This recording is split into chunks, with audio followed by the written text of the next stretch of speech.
باب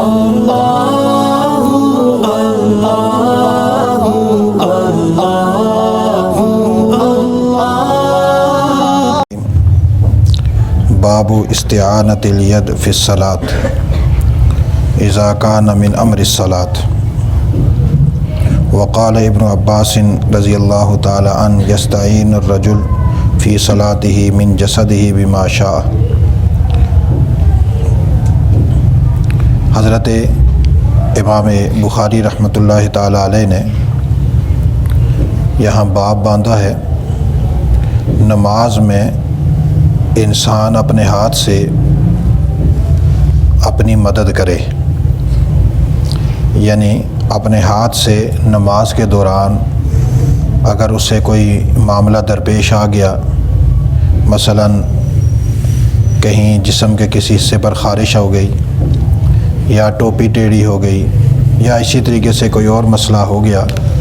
تو وہ اپنے ہاتھ سے مدد لے سکتا ہے، جبکہ وہ معاملہ نماز کے امور میں سے ہو۔ اور اس کے ساتھ حضرت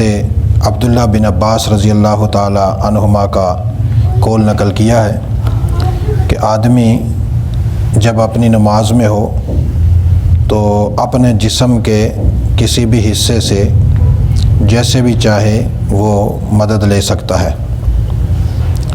پھر دوسرا عمل نقل کیا ابو اسحاق کا کہ انہوں نے اپنی ٹوپی نماز میں نیچے رکھی پھر دوبارہ اٹھا لی۔ اسی طریقے سے حضرت علی رضی اللہ تعالیٰ عنہ نے اپنی ہتھیلی بائیں گٹے کے اوپر رکھی،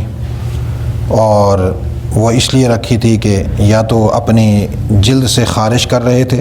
الا ان یحک جلدا او یصلح ثوبا، یا کپڑے کو صحیح کرنے کے لیے۔ تو مقصد کہنے کا یہ ہے امام بخاری کا کہ امام بخاری رحمۃ اللہ تعالیٰ علیہ یہ فرماتے ہیں کہ نماز کے دوران اگر آدمی کو یہ ضرورت پیش آ جائے تو وہ اپنے ہاتھ سے اس ضرورت کو پوری کر سکتا ہے، لیکن شرط یہ ہے کہ انسان نماز میں نماز پڑھتے ہوئے اس طریقے سے حرکات نہ کرے کہ جس سے نماز فاسد ہو جائے۔ اب یہاں یہ مسئلہ ذرا ذہن میں رکھیں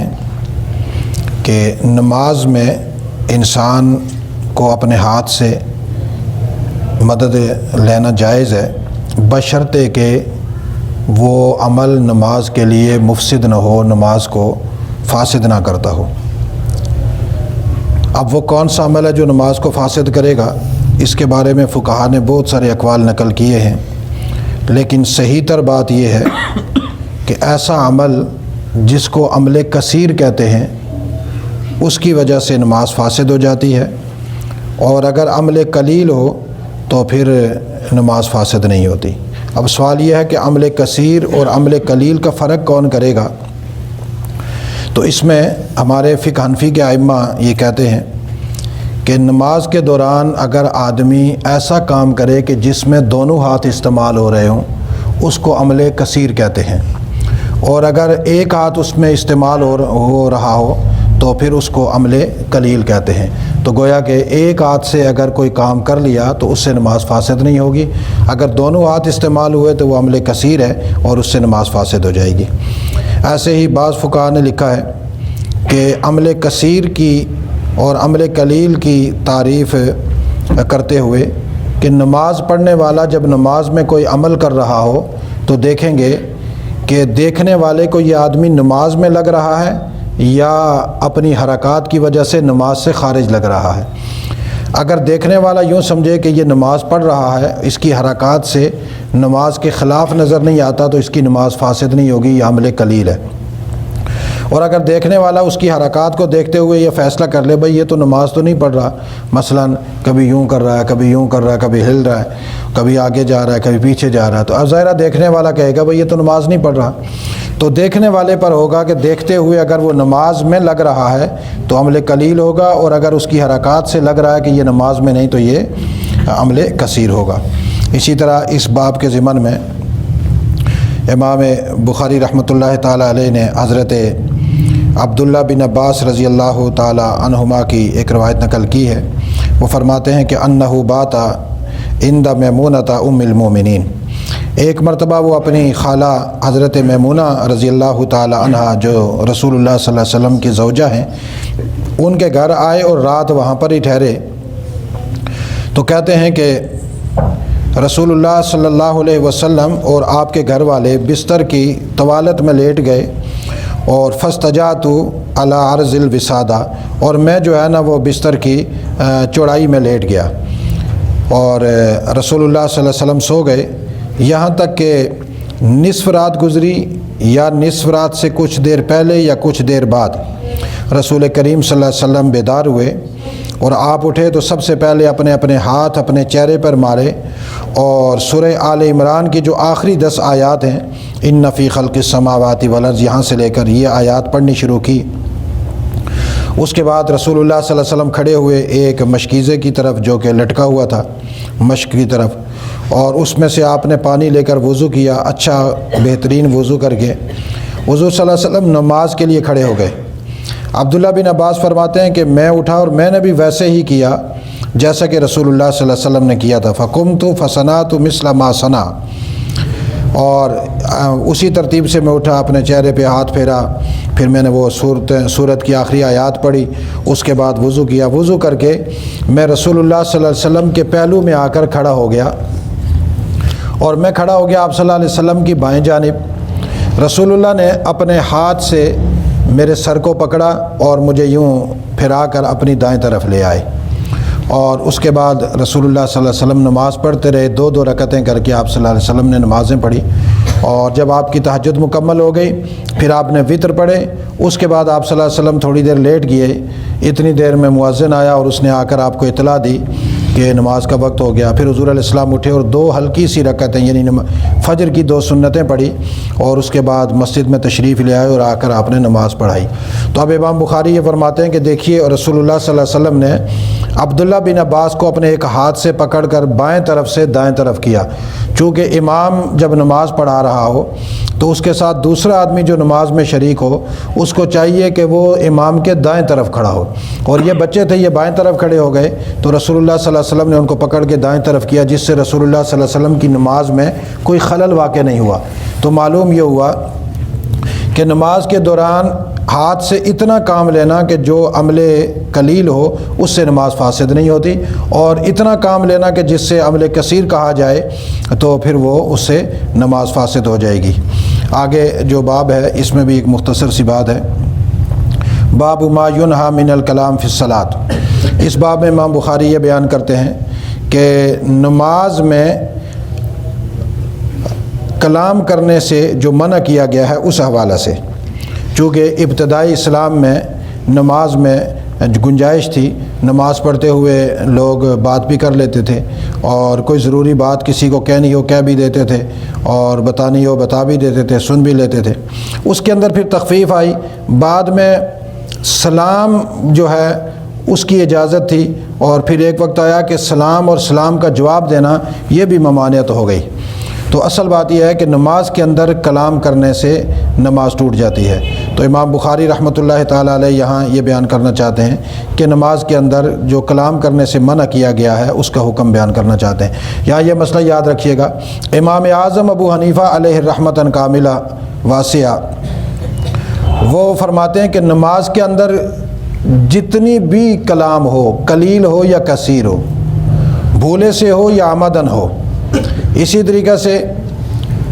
وہ اصلاح نماز کے لیے ہو یا اصلاح نماز سے ہٹ کر ہو، کسی بھی صورت میں ہوگی، نماز میں اگر بات کی جائے گی تو اس سے نماز فاسد ہو جائے گی، نماز ٹوٹ جائے گی۔ اس لیے نماز کے اندر کسی بھی طرح کی کلام کرنے کی گنجائش نہیں ہے۔ یہاں حدیث نقل کی ہے حضرت عبداللہ ابن مسعود رضی اللہ تعالیٰ عنہ سے، وہ فرماتے ہیں کنا نسلم علی النبی صلی اللہ علیہ وسلم وهو فی الصلاۃ فیرد علینا۔ رسول اللہ صلی اللہ علیہ وسلم جب نماز میں ہوتے اور ہم آپ صلی اللہ علیہ وسلم کو سلام دیتے، رسول اللہ صلی اللہ علیہ وسلم ہمیں سلام کا جواب دیتے، لیکن جب ہم نجاشی کے پاس گئے اور وہاں سے واپس آئے، سلمنا علیہ، رسول اللہ نماز پڑھ رہے تھے، ہم نے حضور علیہ السلام کو سلام دیا تو فلم یرد علینا، رسول اللہ صلی اللہ علیہ وسلم نے ہمیں سلام کا جواب نہیں دیا۔ پھر جب آپ نماز سے فارغ گئے تو کہنے لگے ان فی الصلاۃ شغلا، نماز مشغولیت کا نام ہے، لہٰذا اب نماز میں یہ مت سمجھنا کہ آپ سلام دیں گے تو میں محمد جواب دوں گا، یا آپ کسی کو سلام دیں تو وہ آپ کو جواب دے گا۔ اب نماز کا ایک ہی کام ہے کہ نماز میں انسان مشغول ہو جاتا ہے صرف اللہ کی طرف، اب اس میں کسی قسم کے کلام کی گنجائش نہیں ہے اور نہ ہی بات کرنے کی اجازت ہے۔ اس روایت سے پتہ چلتا ہے کہ رسول اللہ صلی اللہ علیہ وسلم نے یہ بتلایا کہ نماز کے اندر کسی بھی کلام کی گنجائش نہیں۔ دوسری روایت نقل کی ہے اسی کے ضمن میں حضرت زید ابن ارقم رضی اللہ تعالیٰ عنہ کی، وہ فرماتے ہیں کہ رسول اللہ صلی اللہ علیہ وسلم کے زمانے میں ہم نماز میں باتیں کیا کرتے تھے، حتیٰ کہ اگر ہم میں سے کسی آدمی کو کوئی حاجت پیش آتی تو وہ دوسرے کو بتا دیتا تھا کہ بھئی یہ کام کر لو۔ تو یہ عمل چلتا رہتا تھا یہاں تک کہ یہ آیت نازل ہو گئی حافظوا علی الصلوات والصلاۃ الوسطی وقوموا للہ قانتین، کہ نمازوں کی حفاظت کرو اور نماز وسطیٰ کی بھی حفاظت کرو اور اللہ کے سامنے کھڑے ہو جاؤ بالکل خاموش ہو کر۔ اب دیکھیے حافظوا علی الصلوات، نمازوں کی حفاظت کرو، اس کا مطلب ہی یہی ہے کہ نمازوں کا جیسے پڑھنے کا حق ہے اس طریقے سے نماز کا حق ادا کرو، یعنی کسی بھی طرح کی نماز میں گفتگو کرنے کی اجازت نہیں،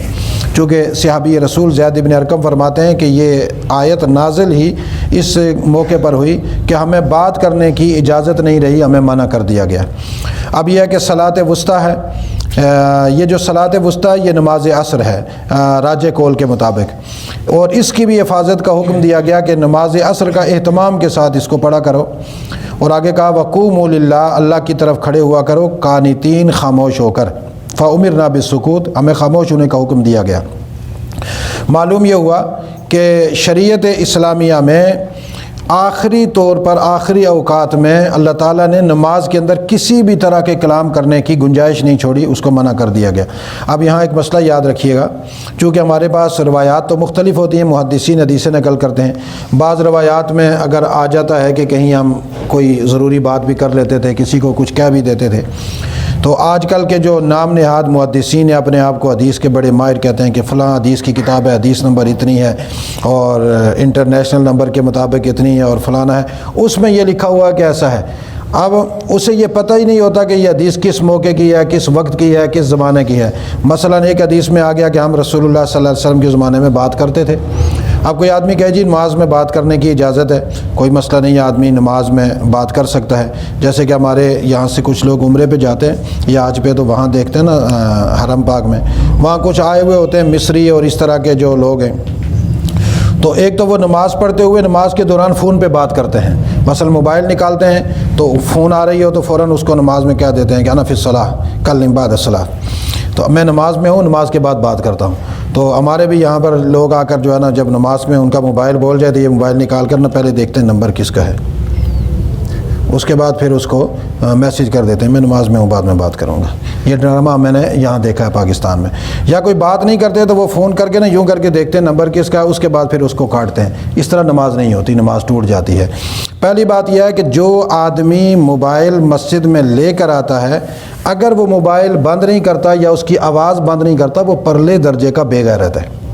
اس کو پتہ ہی نہیں ہے میں کہاں جا رہا ہوں، خدا کے گھر میں آ رہا ہے اور وہ موبائل کو پہلے سے کیوں نہیں بند کرتا۔ یعنی جس آدمی کو آپ دیکھیں گے نا کہ صف اول میں یا صف ثانی میں یا مسجد کی کسی بھی صف میں نماز میں ہے اور اس کا موبائل بول پڑا ہے، سمجھ لینا یہ بے غیرت آدمی ہے، اس کے اندر حیا نام کی چیز ہے ہی نہیں ہے۔ یہ اتنا بے غیرت ہو کر مسجد میں آیا کہ اس کو پتہ ہی نہیں ہے کہ میں خدا کے گھر جا رہا ہوں، میں اپنا موبائل تو بند کر لوں۔ اس لیے پہلی بات تو یہ ہے وہ بے غیرت آدمی ہے۔ دوسری بات یہ ہے کہ وہ اگر موبائل کے چکر میں پڑے گا تو اس کی نماز فاسد ہو جائے گی۔ ہاں ایک ہاتھ سے بغیر یوں کیے ہوئے اگر وہ دب جاتا ہے بٹن اس کا تو اس میں گنجائش ہے، ورنہ چونکہ اکثر لوگوں کے تو لگے ہوئے ہوتے ہیں گانے، ادھر نماز ہو رہی ہوتی ہے اور ادھر جو ہے نا اس کے اندر گانا شروع ہو جاتا ہے، تو وہ پھر ایک ہاتھ سے اس کو اس طریقے سے بند تو کر سکتا ہے لیکن نمبر دیکھنے کی گنجائش اور اجازت نہیں ہے۔ اللہ تعالی ہمیں جو ہے نا وہ دین پر عمل کرنے کی توفیق نصیب فرمائے اور صحیح سنت کے مطابق اعمال بجا لانے کی توفیق نصیب فرمائے۔ لقد يسرنا القرآن للذكر فهل من مدكر